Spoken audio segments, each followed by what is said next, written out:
My mom made my little sister write, "I love mommy more," across a photo of our dad, then smiled as his face broke. When I begged her to stop using Emma like a trophy, she just laughed and said, "I've already chosen my favorite. I'm just making sure she remembers." I said nothing.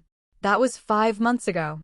This morning, I found her clawing the backyard fence, screaming Emma's name with blood dripping from her hands.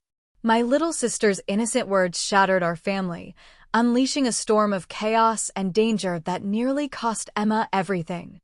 It started with a casual comment, a throwaway line that twisted my mom into someone unrecognizable, someone who would risk her own child's life just to win a twisted game. It was just a normal evening. Mom was in the kitchen, making dinner, when my 7-year-old sister, Emma, burst in. She tugged on Mom's skirt, practically vibrating with excitement. "Mommy, mommy, come. Daddy's wearing my Elsa costume. He looks so funny." Mom chuckled, saying she was too busy, and that's when Emma, in her playful, sing-song voice, mimicked her. "Ooh, I'm mommy. I cook, cook, cook. I'm too boring to have fun." Then, with a bright giggle, she added, "That's why I love Daddy more." She ran off, back to her game. Mom laughed it off, but I saw it. The way her eyes flickered, the almost imperceptible flinch. That comment had really stung her. The very next day, things started to change. After dinner, Mom joined us for fort building. She crawled through blanket tunnels with Emma, doing silly voices for the stuffed animals. When Emma asked for ice cream, Mom said yes immediately. Dad raised an eyebrow, but Mom just winked at him, then made Emma shriek with laughter by getting ice cream on Dad's nose and licking it off. It was cute at first. A few days later, I watched Mom and Emma rolling down the hill in our backyard. Mom's expensive birthday sundress got completely ruined with grass stains and mud. Dad looked horrified, but Mom just shrugged. "Memories matter more than dresses," she said. We all thought it was sweet. But then, Mom's actions started becoming more than just fun. Dad came home from work with a new puzzle for him and Emma to do, and the moment Mom saw it, she announced, "Emma and I are going for ice cream. Just us girls tonight." Dad's face fell, but he didn't argue. Even worse, this became a pattern. Every single night, Mom would plan some special activity for her and Emma that completely excluded Dad. I remember one specific Saturday during family drawing time. Mom kept whispering to Emma, encouraging her to draw Dad with a frown and write, "I love mommy more," at the top.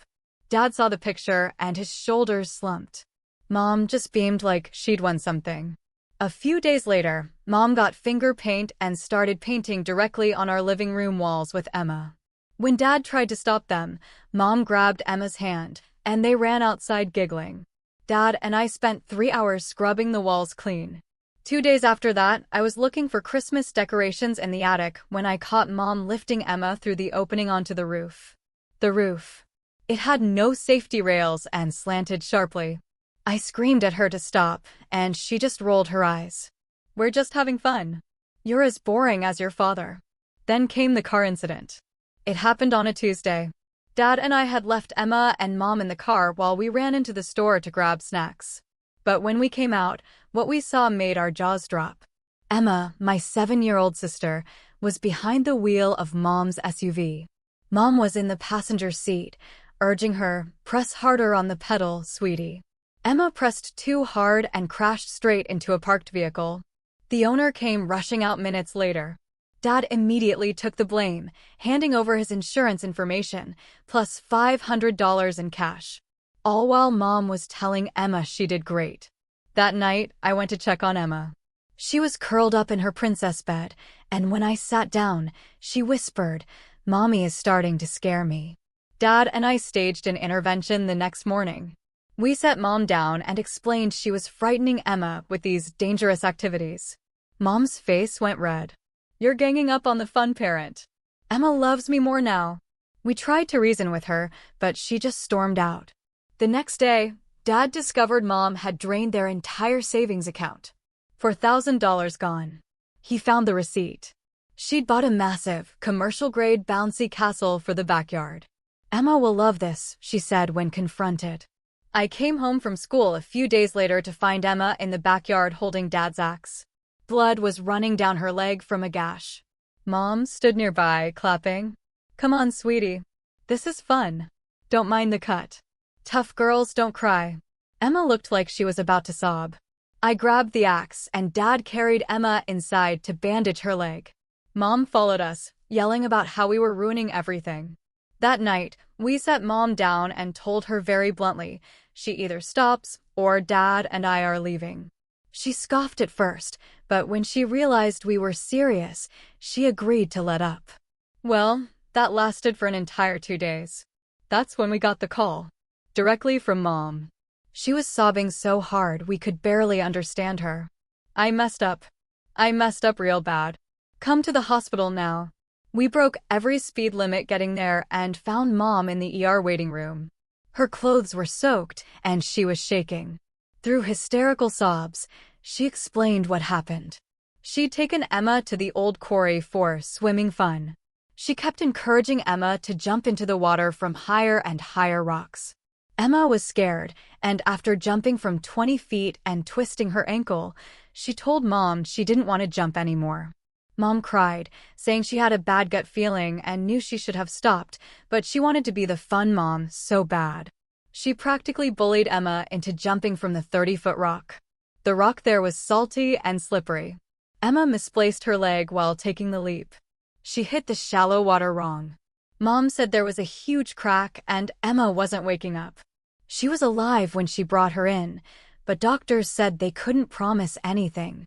We waited in the ER for 12 agonizing hours. When the doctor finally came out, they broke the news.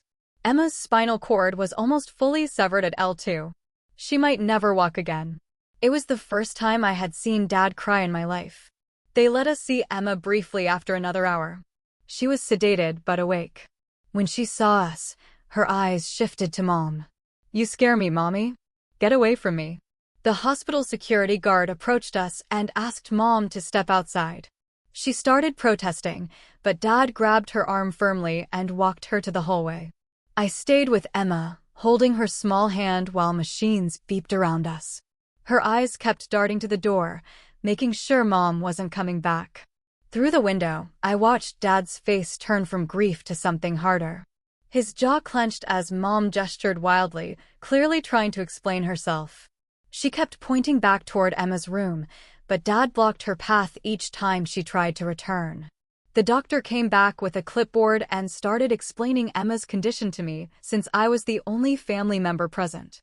He showed me X-rays on a tablet, pointing to the damaged vertebrae. The words partial paralysis and extensive rehabilitation floated past me. All I could focus on was Emma's tiny form in that massive hospital bed. Dad returned alone 20 minutes later. His eyes were red, but his expression was determined. He kissed Emma's forehead and whispered something I couldn't hear. Then he turned to me and motioned for us to step into the hallway. Outside Emma's room, Dad pulled out his phone and started making calls. First to his mother, my grandmother, asking her to come immediately, then to his brother, Vlad, a contractor who lived 2 hours away. Each conversation was brief and urgent. He kept glancing back at Emma's room between calls.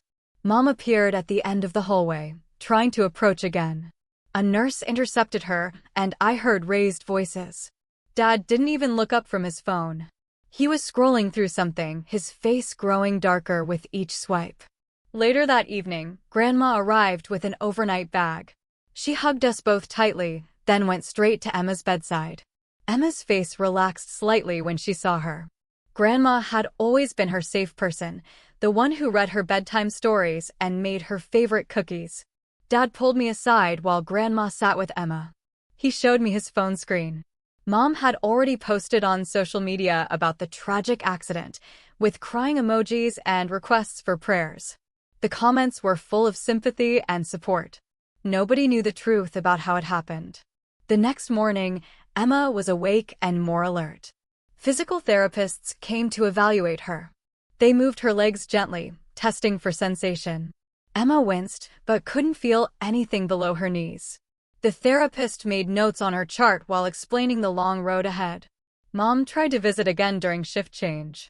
She'd brought a giant teddy bear and balloons. The nurses had apparently been instructed not to let her in without Dad's permission. She left the gifts at the nurse's station, and I saw her crying in the elevator as the doors closed. Dad's brother, Vlad, arrived that afternoon. The two men huddled in the corner of the waiting room, speaking in low voices. Vlad kept shaking his head and running his hands through his hair. I caught fragments of their conversation about emergency custody and documentation. Emma had her first surgery 2 days later to stabilize her spine. We waited in the surgical waiting room, Dad pacing back and forth while Grandma knitted to keep her hands busy. Mom showed up halfway through, but hospital security escorted her to a separate waiting area after Dad spoke to them. The surgery went well, but the surgeon's update was sobering. Emma would need months of physical therapy. She might regain some function, but walking normally was unlikely. Dad's fist clenched so tight his knuckles went white. That night, while Emma slept, Dad made more phone calls. This time to the bank, to his insurance company, to his employer about family medical leave. He was building something, preparing for something, though I didn't fully understand what yet. Mom sent me dozens of text messages, photos of Emma as a baby, videos of them playing together, long paragraphs about how sorry she was. I didn't respond. Every time my phone buzzed, I remembered Emma's terrified face when she'd asked Mom to leave. The social worker visited on day 4. She interviewed each of us separately, asking careful questions about Emma's home life and the events leading to her injury. Dad had prepared a folder with printed screenshots of Mom's social media posts, bank statements showing the drained savings, and photos of Emma with the axe wound. Emma started physical therapy while still in the hospital. The therapist helped her do simple exercises, trying to maintain muscle tone in her paralyzed legs. Emma tried so hard, her face scrunched in concentration, but her legs wouldn't respond to her commands. Mom managed to sneak in during a shift change. I found her standing over Emma's bed, stroking her hair and whispering apologies. Emma's monitor started beeping faster, her heart rate spiking. She kept her eyes squeezed shut, pretending to sleep. I pressed the call button and told the nurse Mom wasn't supposed to be there. Mom turned on me, her face twisted with anger. She accused me of poisoning Emma against her, of taking Dad's side, of ruining their special bond. Security arrived before she could say more. Dad moved fast after that. He met with a family lawyer recommended by Vlad, gathering all the documentation we'd collected, photos of the finger paint on the walls, the receipt for the bouncy castle, medical records from Emma's axe wound, witness statements from neighbors who'd seen Mom putting Emma on the roof. The house felt empty without Emma's laughter. Dad and I took turns staying at the hospital, making sure someone was always with her. We brought her favorite books, her stuffed animals, anything to make the sterile room feel more like home. Mom's behavior escalated. She showed up at my school trying to convince me to talk to Dad on her behalf. She called Dad's work repeatedly until his boss had to get involved. She even contacted Emma's teacher, spinning stories about Dad keeping her from her daughter. One evening, while Dad was meeting with the lawyer, I sat with Emma as she ate dinner. She could only manage a few bites of the hospital food. She asked me in a small voice if she would ever walk again. I didn't know how to answer. Grandma moved in temporarily to help. She cooked meals, did laundry, and made sure I got to school on time. She also stood guard at the hospital, turning Mom away when she tried to visit during Dad's shifts at work. The medical bills started arriving. Even with insurance, the costs were staggering. Dad spent hours on the phone with billing departments, insurance companies, and the hospital financial aid office. The stress showed in the new lines on his face. Emma had good days and bad days. Sometimes she worked hard in physical therapy, determined to regain feeling in her legs. Other times, she just cried, asking why Mommy made her jump from the rock. The therapist said the emotional trauma might take longer to heal than the physical injuries. Mom hired her own lawyer. Papers arrived at the house demanding visitation rights. Dad crumpled them up and threw them in the trash, then retrieved them and smoothed them out, knowing he'd need them for documentation. Vlad helped Dad install security cameras around the house. They put new locks on all the doors and windows. Dad didn't say it out loud, but we all knew he was worried about what Mom might do next. Emma's 7th week in the hospital brought a small breakthrough. She felt a tingling sensation in her left foot during therapy. The therapist warned us not to get our hopes up too high, but Emma smiled for the first time since the accident. Mom's social media posts grew increasingly erratic. She shared old photos of her and Emma with captions about being kept from her baby. She tagged Dad's employer, my school, even the hospital. Dad documented everything, adding it to his growing file. The night before Emma's discharge, we had a family meeting in her room. Dad explained that she'd be coming home, but things would be different. We'd converted the dining room into a bedroom since she couldn't manage stairs. A wheelchair ramp was being installed. Physical therapists would come to the house 3 times a week.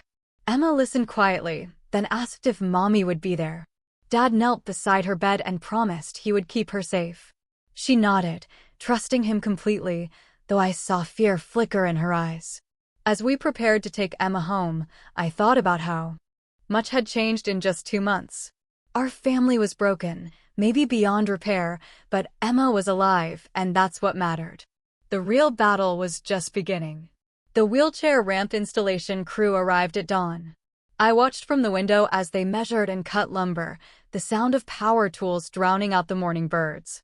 Dad supervised every detail, checking angles and testing the surface. Emma sat in her temporary wheelchair on the porch, her hands gripping the armrests. Mom's car pulled up across the street. She sat there for 20 minutes just watching. Dad noticed, but kept working with the crew. When Mom finally got out and approached, Dad intercepted her at the sidewalk. Their conversation lasted less than a minute before Mom stormed back to her car and sped away. Emma's first night home proved challenging. The hospital bed we'd rented barely fit in the converted dining room. She woke up crying 3 times, disoriented and calling for help. Each time, Dad or I rushed to her side. Grandma slept on the couch nearby, ready to assist. The next morning brought our first home physical therapy session. The therapist, a patient woman named Nicole, worked with Emma for an hour. She showed us exercises to help maintain muscle tone and prevent complications. Emma struggled through each movement, sweat beading on her forehead. Mom attempted another visit that afternoon. This time, she brought Emma's favorite aunt, clearly hoping family pressure would grant her access. Dad stood firm at the door. The aunt looked uncomfortable, caught between family members. After they left, Dad found a gift bag on the porch containing expensive toys and a note begging for forgiveness. I returned to school reluctantly, worried about leaving Emma. My teachers had been informed about the situation, offering extensions on assignments. During lunch, I noticed Mom's car in the visitor parking lot. The principal later told me she'd tried to sign me out early, claiming a family emergency. Emma's progress remained slow. The tingling in her left foot came and went unpredictably. Some days she could wiggle her toes slightly. Other days brought no sensation at all. The physical therapist reminded us that spinal injuries were unpredictable. Recovery nonlinear. Dad discovered Mom had been calling Emma's doctors, pretending to be his assistant to get medical updates. The hospital tightened their information protocols. After that, only Dad could receive updates and only in person with proper identification. Vlad spent weekends helping Dad modify the house for Emma's needs. They installed grab bars in the bathroom, widened doorways, and created smooth transitions between rooms. Emma watched from her wheelchair, occasionally pointing out where she needed extra support. Mom's tactics shifted. She started sending gifts through delivery services, stuffed animals, books, art supplies. Each package included letters professing her love and minimizing the incident. Dad photographed everything before storing it in the garage, building his documentation file. The medical bills kept mounting. Even with payment plans, the financial strain was obvious. Dad sold his motorcycle and took extra shifts when possible. Grandma contributed from her pension. We all made sacrifices, united in supporting Emma's recovery. Emma's emotional state fluctuated wildly. Some days she seemed almost like her old self, laughing at cartoons and playing with toys. Other days, she barely spoke, staring at her motionless legs with hollow eyes. The trauma counselor visited twice a week, using play therapy to help her process. Mom showed up during one of Emma's physical therapy sessions. She'd somehow learned the schedule and waited until Dad stepped out to take a work call. Nicole immediately stopped the session and wheeled Emma to her bedroom while I blocked Mom's path. Her desperate pleas echoed through the house until Dad returned and escorted her out. The security cameras proved their worth repeatedly. They captured Mom attempting to enter through the back gate at night, testing windows, and even trying to befriend our elderly neighbor for house access. Dad compiled the footage, adding it to his ever-growing documentation. Emma's school situation required careful planning. She couldn't return to her regular classroom yet. The district provided a home tutor 3 days a week. Emma struggled with the change, missing her friends and normal routine. We arranged video calls with classmates, trying to maintain some normalcy. Mom's lawyer sent increasingly aggressive letters demanding access. They questioned Dad's decisions, implied neglect, and threatened various legal actions. Dad's lawyer responded with documentation of Mom's dangerous behavior and Emma's explicit fear of her mother. One morning, I found Mom had left dozens of printed photos under our door, pictures from before the accident, showing happy moments between her and Emma. The manipulation was obvious, but it still hurt seeing those memories weaponized. Emma achieved a major milestone in week 10. She stood with support for 30 seconds. The physical therapist helped her rise from the wheelchair using parallel bars. Her legs shook violently, but they held her weight. We all cried, including Nicole. Mom's social media campaign intensified. She created a blog detailing her wrongful separation from Emma, painting herself as a victim of Dad's controlling behavior. Friends and distant relatives started calling, having only heard Mom's version. Dad refused to engage publicly, focusing on Emma's care. The financial pressure forced difficult decisions. Dad considered selling the house for something smaller, more accessible for Emma. Vlad offered to buy Dad's truck and loan it back to him, a gesture that brought Dad to tears. Mom's playing lawyer ping-pong while Emma's learning to walk again. Talk about priorities getting as twisted as a pretzel in a blender. The security cameras catching her window shopping at midnight like some discount burglar really shows her problem-solving skills. We were running out of resources. Emma's progress plateaued frustratingly. The initial improvements stalled, leaving her with minimal sensation and no functional movement below the knees. The doctors adjusted expectations, talking about permanent accommodations rather than full recovery. Mom attempted to ambush us at a medical appointment. She waited in the parking garage, approaching as Dad transferred Emma from car to wheelchair. Emma started hyperventilating, her whole body shaking. Security intervened while I comforted Emma, but the damage was done. She refused to leave the house for days afterward.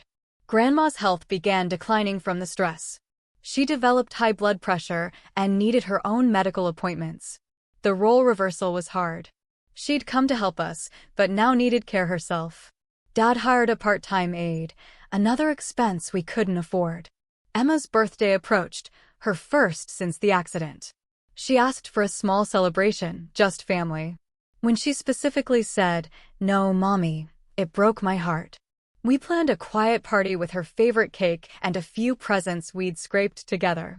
Mom discovered the birthday plan through social media. A cousin had innocently mentioned it. She showed up with an enormous gift and demanded entry. Dad physically blocked the door while she screamed accusations.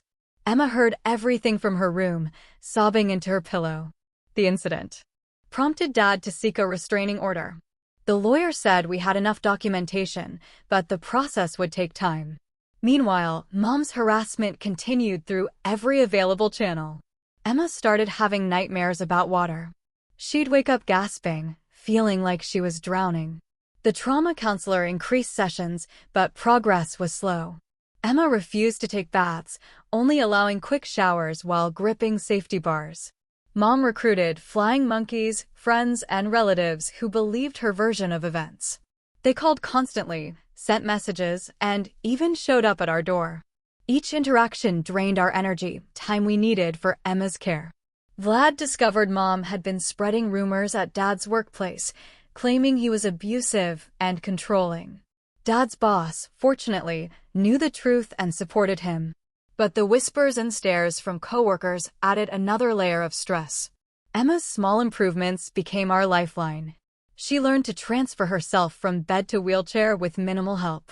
She could shower sitting down with grab bars. Each tiny independence victory felt monumental. Mom's attempts grew more creative and disturbing. She hired a private investigator to photograph our daily routines. She sent Emma's former babysitter to check on things. She even contacted my school counselor with concerns about my home life. The breaking point came during Emma's pool therapy session. It was her first time near water since the accident, a carefully controlled therapeutic environment. Emma was making progress, floating with support, when Mom appeared at the pool's glass viewing window. Emma saw her and panicked, inhaling water and choking. The therapist pulled her out immediately, but Emma was hysterical, fighting anyone who tried to touch her. The session ended with Emma vomiting from fear and refusing to continue therapy. Dad finally snapped. He confronted Mom in the parking lot while I stayed with Emma. I couldn't hear the words, but I saw Dad's controlled fury, Mom's dramatic gestures, and eventually her speeding away. Dad returned shaking with rage. That night, we held an emergency family meeting. Dad, Grandma, Vlad, and I discussed options while Emma slept. The situation was unsustainable.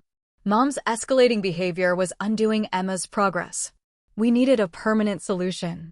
Vlad suggested moving out of state, starting fresh where Mom couldn't follow. Grandma worried about Emma's medical team and established care. Dad researched legal options in other jurisdictions. I just wanted Emma to feel safe again. Emma must have overheard because she wheeled herself out, tears streaming. She begged us not to make her leave her doctors, her room, the only stability she had left. We promised to find another way. Dad spent the next days on the phone with lawyers, social workers, and advocacy groups. The restraining order paperwork moved forward slowly. Mom's lawyer fought every step, demanding psychological evaluations and supervised visitation. Mom's behavior suggested she was unraveling. Her social media posts became increasingly incoherent. She posted old videos of Emma walking, running, jumping, all the things she'd stolen from her. The cruelty was breathtaking. One afternoon, while Dad was at a legal meeting and Grandma napped, I heard a noise in the backyard. Through the window, I saw Mom trying to dismantle a section of our new fence. She was crying, pulling at boards with her bare hands. I called Dad immediately and kept Emma distracted in her room. By the time Dad arrived with Vlad, Mom had bloodied her hands on the fence. They found her collapsed in the yard, sobbing about needing to see her baby. The police came this time. Mom was taken for psychiatric evaluation.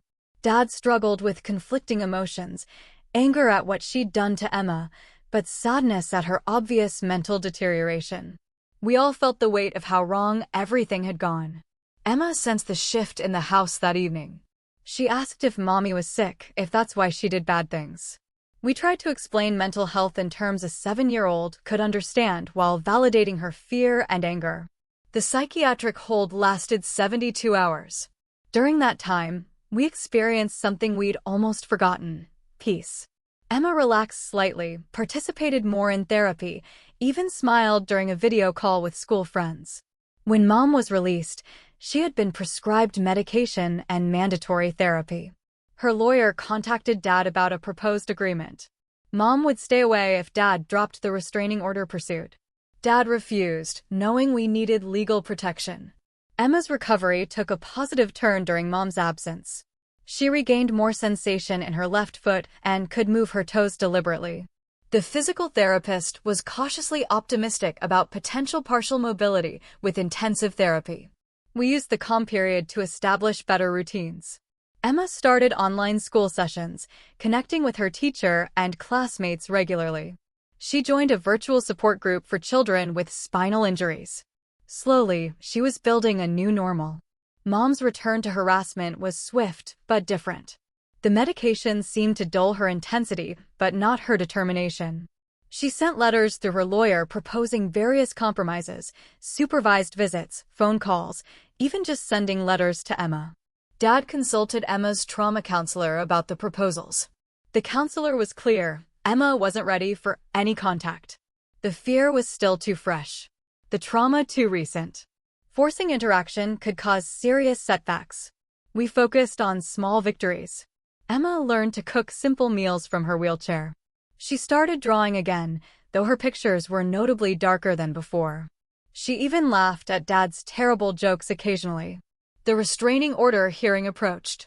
Dad prepared meticulously, organizing evidence and witness statements. Vlad took time off work to testify. Even some neighbors offered to speak about what they'd witnessed. Mom hired a new lawyer, someone known for aggressive tactics. They filed counter motions, demanded access to Emma's medical records, and questioned Dad's fitness as a parent. The legal maneuvering was exhausting. Emma's 8th birthday was 6 months away, but she was already worried about it. She made me promise to help Dad keep Mommy away. The fact that a 7-year-old was planning defense strategies for her own birthday broke my heart. Physical therapy yielded incremental progress. Emma could stand for 2 minutes with support. She had sensation in both feet, though motor control remained limited. Each session pushed her limits, leaving her exhausted but determined. Mom's mother, our other grandmother, finally reached out. She'd been getting only Mom's version of events and was shocked by the truth. She offered to help however she could, even if it meant testifying about her daughter's behavior. The family fractures spread wider. Relatives chose sides based on incomplete information.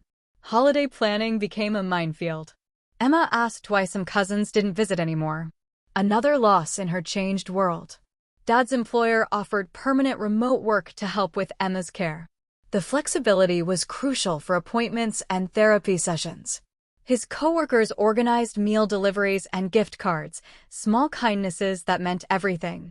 Emma developed coping mechanisms, some healthy and some concerning. She insisted on checking door locks repeatedly. She kept a whistle by her bed. She made me promise never to leave her alone with Mommy, even though we assured her it wouldn't happen. The restraining order hearing was postponed when Mom's lawyer filed for more preparation time. The delay frustrated everyone, but our lawyer assured us it would ultimately strengthen our case. More time meant more documentation of Mom's continued harassment. Emma's progress inspired us all. She learned to navigate curbs in her wheelchair. She could shower independently with safety equipment. She even started talking about returning to school part-time next year. Mom's attempts to circumvent our boundaries grew more creative. She sent packages to Emma's friends' houses, hoping they'd deliver them. She volunteered at community events, knowing we might attend. She was everywhere and nowhere, a constant threat. The day before the rescheduled hearing, Mom made her boldest move yet. She arrived with a moving truck, claiming she was taking her belongings from the house. Dad called the police while I kept Emma calm in her room. Mom's using a moving truck like it's some kind of custody Uber. Pretty sure that's not how joint property works, but okay. The timing right before court is chef's kiss level of making your own case worse. The officers reviewed the situation and prevented Mom from entering. She screamed about her rights, her property, her daughter. Emma heard it all. Despite our efforts, the trauma counselor had to do an emergency session that night.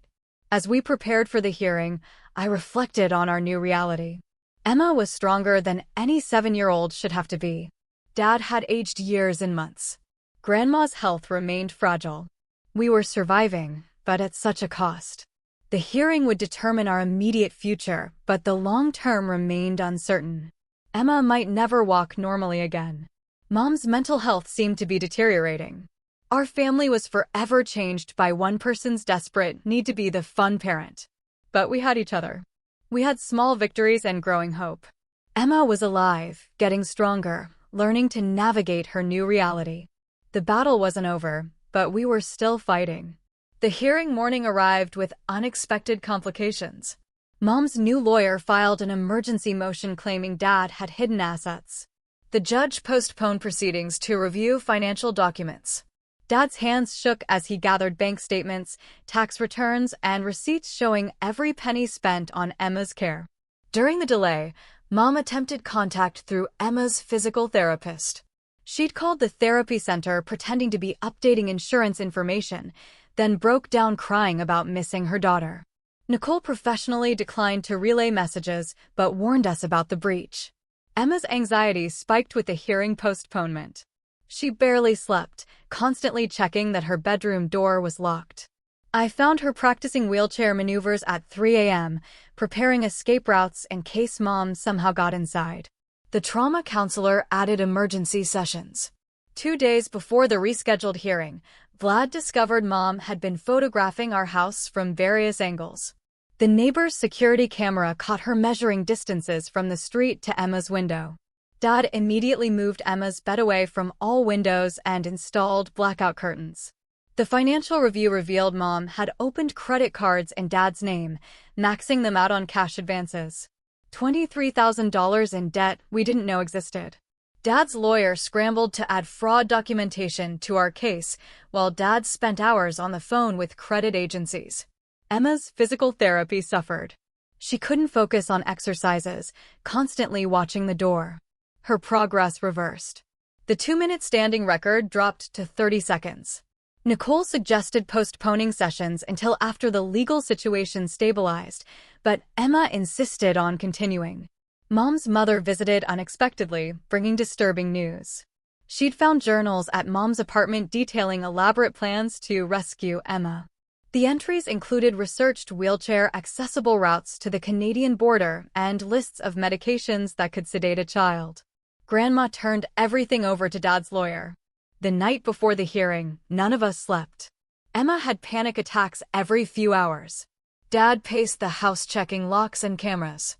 I sat in Emma's doorway, watching her fitful sleep. Grandma made endless cups of tea. Nobody drank. Court day began with Mom arriving in a wheelchair, claiming stress-induced paralysis. Her lawyer argued she needed accommodation and understanding, not restriction. The judge ordered medical verification. Mom miraculously stood when the bailiff mentioned calling paramedics. Dad presented our evidence methodically: security footage, medical records, financial fraud documentation, witness statements.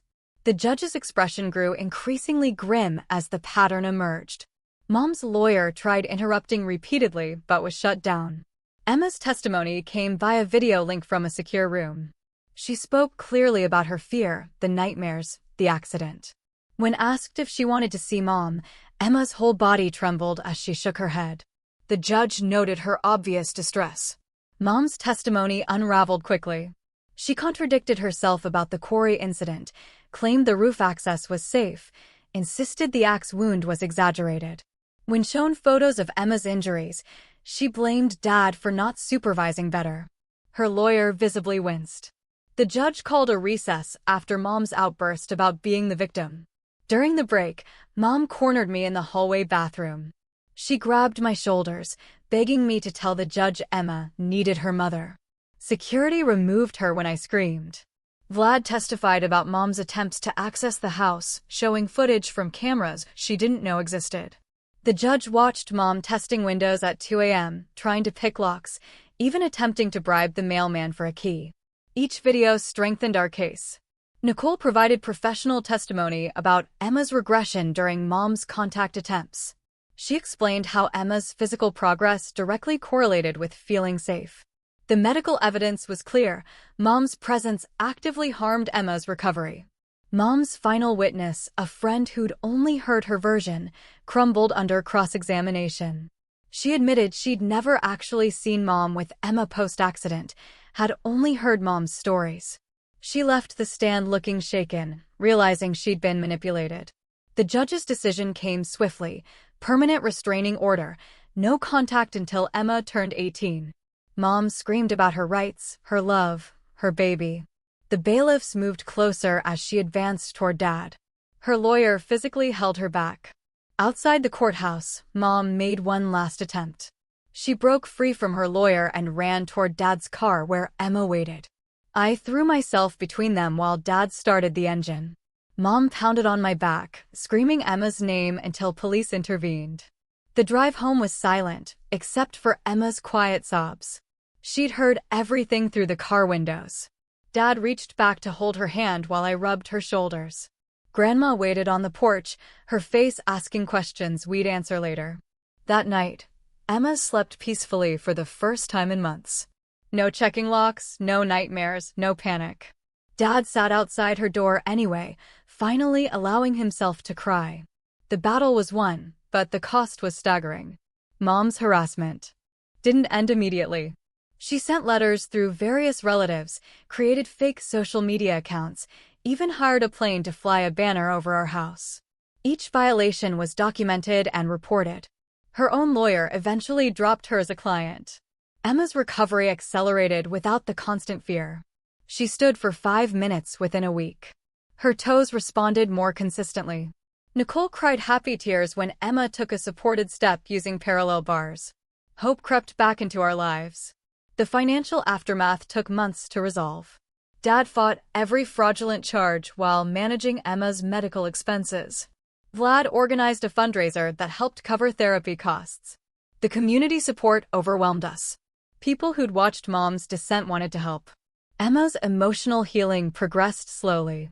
She still startled at unexpected noises and insisted on seeing who was at the door before opening it.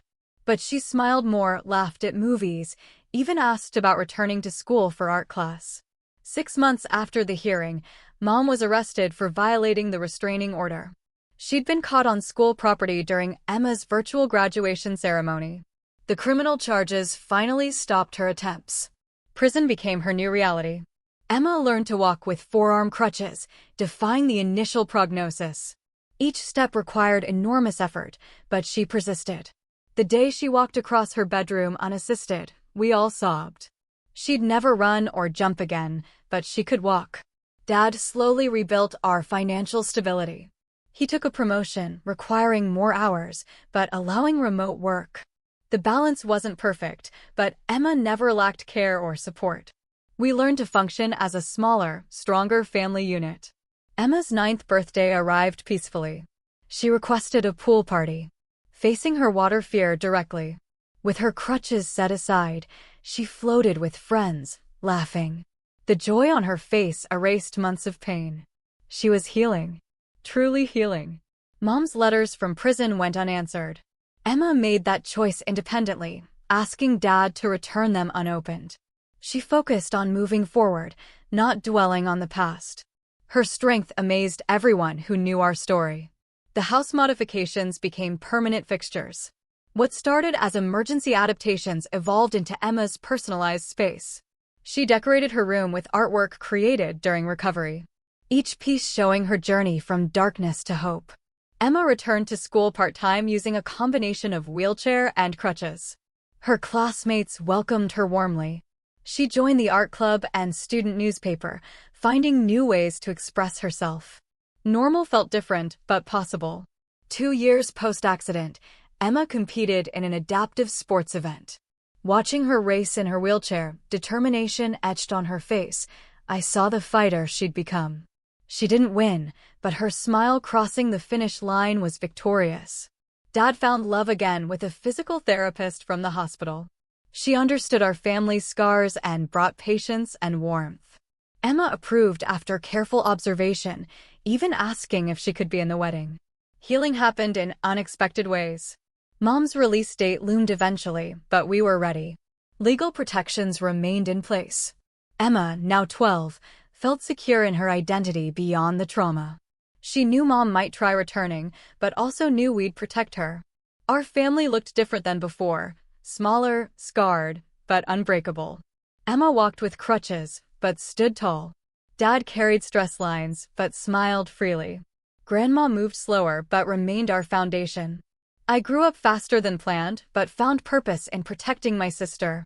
The cost of Mom's desperate need to be the fun parent was measured in Emma's steps, Dad's gray hair, and Grandma's medication bottles.